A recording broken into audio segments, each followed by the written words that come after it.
casa? De 4 con el 4. Casi, casi. ¿Nadie le dio cita para él?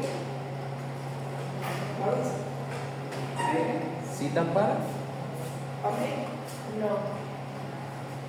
Pero tengo entendido que tienes que pedir la prueba. Sí, estoy en eso. Si conoce a alguien allá, la persona ¿Ah? la tiene que pedir, creo. Estoy en eso y nada. Me sacan la lengua así. A ver. La absorción es otro proceso que lo vamos a ver en etapas, ¿sí? En etapas de equilibrio, como extracción líquido-líquido, como la destilación. Se parece mucho a la destilación porque tenemos dos fases, líquida y gas. Pero el enfoque y el proceso, el principio físico-químico que soporta este proceso es distinto. En el caso de la absorción tenemos una corriente gaseosa. Imaginemos el gas natural que se extrae del yacimiento. Ese gas natural puede venir asociado a ácidos o también a agua, y ninguno de los dos son de nuestro interés a la hora de vender el gas. Entonces, ese gas lo ponemos en contacto con una corriente líquida que lo va a limpiar, bien sea que le va a retirar el agua si usamos un glicol, o que le va a retirar la parte ácida si usamos una mina, ¿sí? Entonces, en ambos casos, las corrientes son líquidas y lo que hace es retirarle al gas ese contaminante que no se quiere. Por lo tanto, en el tope de la columna sale esa corriente gaseosa limpia y por el fondo sale el solvente que se empleó sucio. Evidentemente, en destilación nos apoyamos en la diferencia de puntos de ebullición o en la volatilidad que tengan los componentes. Aquí no. Aquí nos soportamos en la solubilidad que tiene el soluto en la corriente gaseosa en el solvente que vamos a usar. Se parece en ese aspecto a la extracción líquido-líquido, porque estamos soportados en la solubilidad. ¿Okay? El proceso de absorción puede ser físico o químico. Nosotros vamos a trabajar con el proceso de absorción físico, porque en el químico se llevan a cabo reacciones que pueden o no ser irreversibles. Profe, lo de la solubilidad era el solvente. El soluto en el solvente que vamos a utilizar. El solvente es la fase líquida, ¿sí? Muy bien. El proceso de absorción normalmente va acompañado del de desorción, pero también depende de lo que yo esté usando como solvente. Fíjense, aquí les marqué en azul lo que sería la corriente principal del proceso, y de esa forma se empiezan a enumerar las etapas de la columna. Como este es el gas de entrada, entonces la primera etapa hasta aquí, la segunda hasta N, ¿sí? Y por eso la numeración de la corriente líquida. Bueno, aquí viene de 0, pero viene la etapa N, y de la etapa N sale N. Pero el líquido viene de una etapa posterior. Entonces por eso lo llamamos LN más 1, XN más 1. Y como el líquido sale de esta etapa 1, X1, LN. ¿Se entiende la nomenclatura? Entonces este es el proceso de absorción. Es físico y es absorción. Les decía que solo vamos a trabajar el físico, que es el que está basado en la solubilidad, porque el químico involucra una reacción química. Y pues no nos vamos a meter con temas de reacción ahorita. Para recuperar este solvente, yo uso el proceso de desorción, que también es físico. Desorción. En la desorción, ahora ese líquido que está cargado de ese soluto, yo lo quiero limpiar. Este líquido que está sucio, yo lo quiero limpiar, le cambio la etiqueta. Fíjense que este L1X1 es este mismo L0X0. Pero le cambio la etiqueta porque ahora estoy en otro proceso.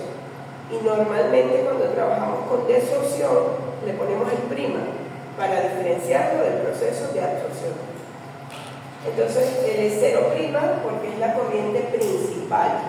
En absorción, la corriente principal es el gas. En desorción, la corriente principal es el líquido, es mi producto principal. Entonces, él entra con una corriente X0, L0 a la etapa 1, a la etapa 2, hasta la etapa N. Y es por ello que el líquido que sale como LNXN'. Para desolver ese soluto, pues yo uso una corriente gaseosa, que la llamo G', GN', YN'. Como está entrando en una etapa posterior, se llama así. Y como sale de la etapa 1, se llama G1, G1. Dime. Sí, sí. Porque ahora aquí la corriente principal es el gas, mientras que aquí la corriente principal es el líquido. Ellas dos están conectadas. Ya vamos a ver cómo. Porque una se favorece a unas condiciones y la otra se favorece a condiciones contrarias. Entonces, voy a poner por aquí, como nos estamos basando en la solubilidad, antes de ir con los diagramas de los procesos, vamos a hablar de la solubilidad. Esto es presión parcial y esto es composición de líquido en agua. ¿Sí? Entonces, yo puedo tener una curva así, puedo tener una curva así, puedo tener una curva así, puedo tener una curva así. Esto es dióxido de azufre. Esto es amoníaco a 30 grados. Esto es amoníaco a 10 grados. Esto es ácido fluorhídrico. ¿Sí? Nuestros equilibrios van a tener esta forma.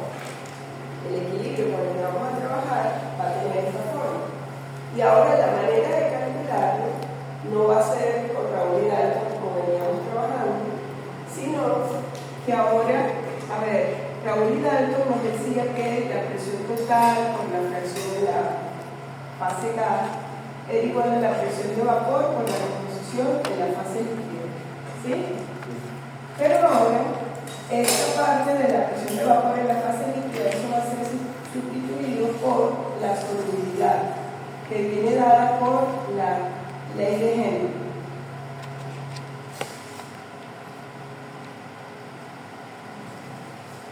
Y esto es presión parcial. Entonces, esos equilibrios, la manera de poder determinar esos equilibrios de forma ideal, viene dado por la ley de Henry. Si se dan cuenta, es una pendiente, ¿sí? Un valor constante. Por lo tanto, solamente es válida en las secciones de la curva donde puedo tener una pendiente constante. Quiere decir que las soluciones diluidas, ¿sí? O sea, es válida aquí. ¿Ven? Es válida aquí. Si se dan cuenta, en esta zona. Y esto, ahí las soluciones están diluidas. La ley de Henry, ¿sí? Y estos datos están en el crédito. Y ustedes consiguen los datos de las constantes de Henry. Pero bueno, volviendo de nuevo al diagrama, veamos la información importantísima que él está dando. Ahí les puse 3 sustancias y la idea es que las comparemos y veamos la solubilidad que tiene cada una. Imaginen que ellos están en aire. Aquí me está diciendo ese soluto en aire y aquí me está diciendo ese soluto en agua. ¿Sí? Porque les decía que viene el gas natural, que viene con agua, pero yo lo voy a poner en contacto con un glicol. Entonces el glicol va a ir absorbiendo el agua.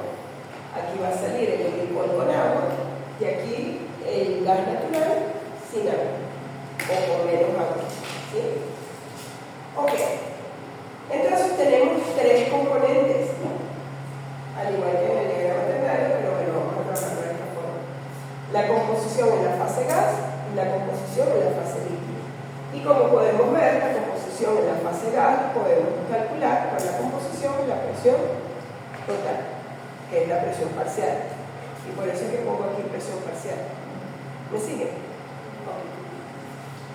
Entonces, imaginemos que tenemos una presión parcial o una composición determinada para cada uno de estos elementos, ¿sí? Y la voy a poner bajita para que me puedan alcanzar los tres. Entonces, vamos a ponerlo en rojo. Vamos a decir que tenemos esta presión parcial de dióxido de azufre en aire, de amoníaco en aire y de ácido fluorhídrico en aire, ¿sí? Ahora veamos, para esa misma presión parcial, quiere decir la misma composición en la fase gas, ¿cuánto logro solubilizar en el líquido? ¿Sí? Entonces yo me voy a este equilibrio y miren, esto es lo que logro solubilizar el dióxido de azufre. Nada. La solubilidad del dióxido de azufre en agua es casi nula. Pero ahora me voy al amoníaco. Chévere, mira, aquí la cantidad de amoníaco que obtengo a 30 grados, oye, es más soluble el amoníaco que el dióxido de azufre. ¡Wow! Pero mira, si yo enfrío ese amoníaco, puedo casi que duplicar su solubilidad. Qué loco. No, estamos viendo el efecto de la temperatura en el sistema. O sea, esta es la misma sustancia. Lo único que uno está a 30 grados y otro está a 10 grados. Pasa Si que yo es lo raro. quiero absorber, porque voy a usar agua como solvente, si yo quiero absorber amoníaco de una corriente que tiene aire,